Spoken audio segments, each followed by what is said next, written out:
Hello everyone, this is Satvik and welcome back to my channel. So this video is like a little bit of announcement to the upcoming videos on my channel. So if you had known me for a while, and you would also definitely know about my course about mastering Burp Suite that is available on Udemy. So most of you guys might face issue while accessing that course, but now what I thought to make is I'm trying to port that course to the YouTube as well. So I'll be making into three parts, I think so. So the first one is like introduction, where I'll introduce a little bit about Burp Suite and then some installation guides on like installing some various stuff. And the second part will be second and the third part will be on how to use the Burp Suite. Okay, so now coming to this, and also guys, as YouTube, as I'm uploading this course on YouTube, there might be some issues that you might be facing. So you can use my Discord server, the link is in the description below, and that can help you for having some support regarding the course materials and stuff. And also guys, if you want to connect to me personally, Twitter and LinkedIn are in the description below, and you can also mail me, all are in the description below. So thank you for your support, and let's dive in.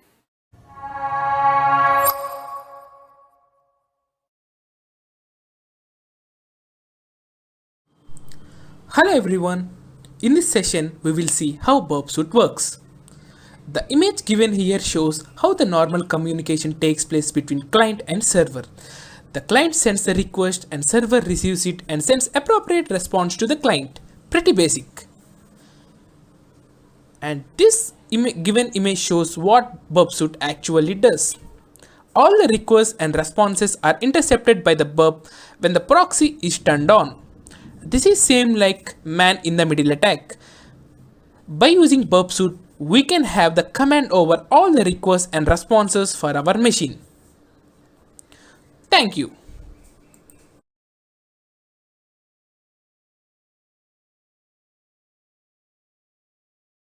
Hello guys, this is Satvik, and in this video I will show you how you can install Kali Linux version 2020.1b in your VirtualBox in an easier way.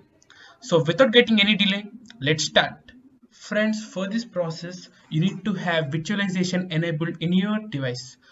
To check whether the virtualization is enabled or disabled, you need to head over to your task manager by hitting Ctrl Shift Escape, and then head over to the performance, and then in the CPU session you can see that an option called virtualization which is enabled. If you find it disabled, then you need to head over to your BIOS and you need to enable the Intel virtualization, and then you need to save it and come back here so that you can proceed it, or else you will, even though your system supports 64-bit, if the virtualization is not enabled, then it will only limited to 32-bit. So make sure that you enable the virtualization, and for this you need to download two files. The first one is VirtualBox. I will provide you the link for both of them in the description below. So this is how the first link appears like, and then here you need to click on download VirtualBox, and then here you can see that the hosts, since we are doing this for Windows, click on Windows hosts, and I had already downloaded it, so download it. And the next one is you need to download Kali Linux. Head over to the link that I provided in the description below and make sure that you do not select the image. Okay, at the bottom of this page you can see some sections like Kali Linux 64-bit VirtualBox. Now you need to click on this offensive security VM download page, and then when you scroll down you will see an option called Kali Linux virtual images. Click on this plus icon and then select the 64-bit version or 32-bit version based on your device. So click on this button so that it will ask you to download. Since I had already downloaded it, so I won't download it now and cancel it. So make sure that you download both of these files and continue the process. So the first thing is you need to install VirtualBox. Double click on the application that we had downloaded previously and make sure that everything is default. Click on S.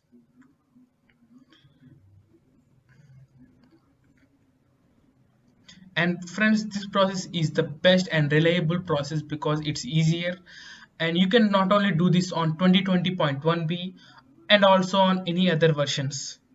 So follow this carefully. Okay, so click on finish.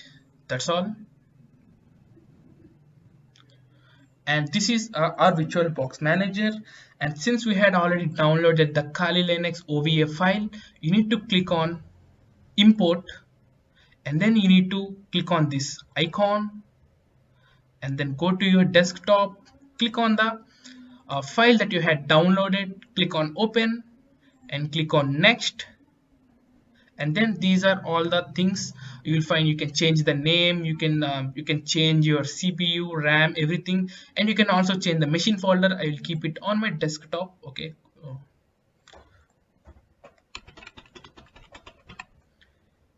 So if you want to change the machine base folder, click on this here and click on other, and now you can select your folder, click on select, and just click on import, and then click on agree.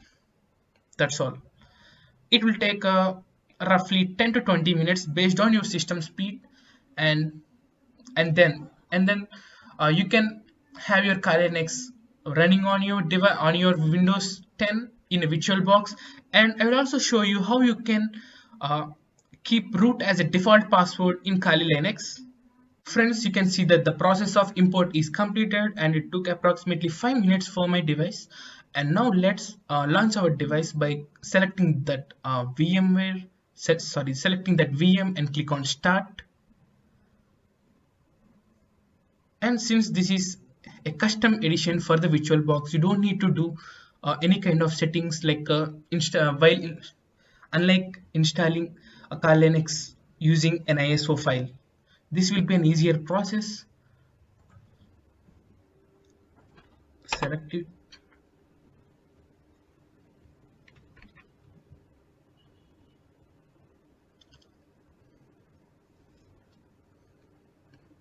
And the main problem with the Kali Linux latest versions is this doesn't Kali Linux is not supporting root as a default user, but I will show you how you can do this.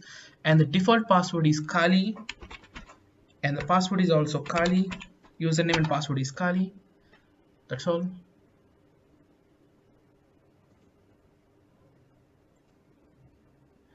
You can see that the screen is also in full size. Okay, now you need to open your terminal in order to set root as default user. Sorry, I'll change it. I'll improve the size.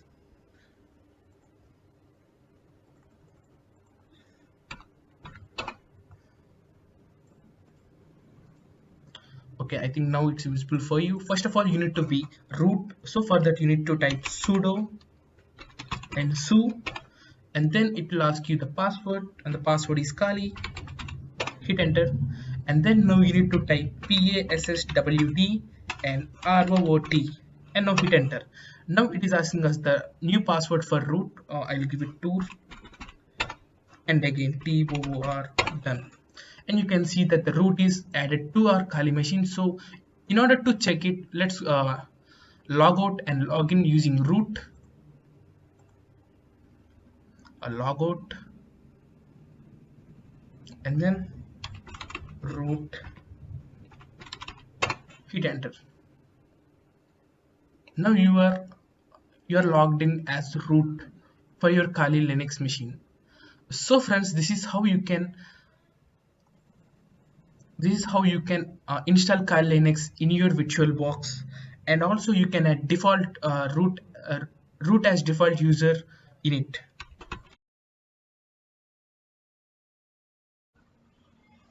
Hello everyone. In the previous video, we had downloaded Kali Linux latest version in our VirtualBox. Now we will install metasploitable machine, which is a damn vulnerable. Like, you can test all your skills over this machine, which comes with damn vulnerable web application, mutily day, etc. So this is the download page I will provide you in the resources section. You need to click on download metasploitable now. Then it will ask you for the download, select to the location, and I had already downloaded it. So when you download it, you'll find something like this. Okay, metasploit, you will find a zip file like this. I extracted it and placed in one of my custom folder in order to make it less clumsy. So this is the folder. Okay, so after downloading it successfully, you need to come back to your virtual machine and click on new, and in the name you need to provide the name of the thing, sorry, the metasploitable. Okay, or you can provide anything.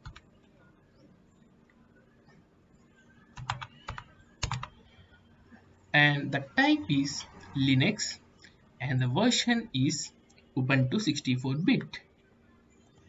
Click on next, and the RAM will be, if you can give less than 1 GB also, but I will give 1 GB to 512 MB because it doesn't require RAM, because it only needs RAM while booting up. So next, and here in the hard disk you need to click on use an existing virtual hard disk, and now click on this button right now here and click on add now here and go to the location where you have placed your metasploitable machine. So sorry, so this is the place where I downloaded it, and you will find something like .vmdk. You might find the icon different, but the file you need is vmdk. Click on open now, click on choose, now click on create, and the process is now completely created right now.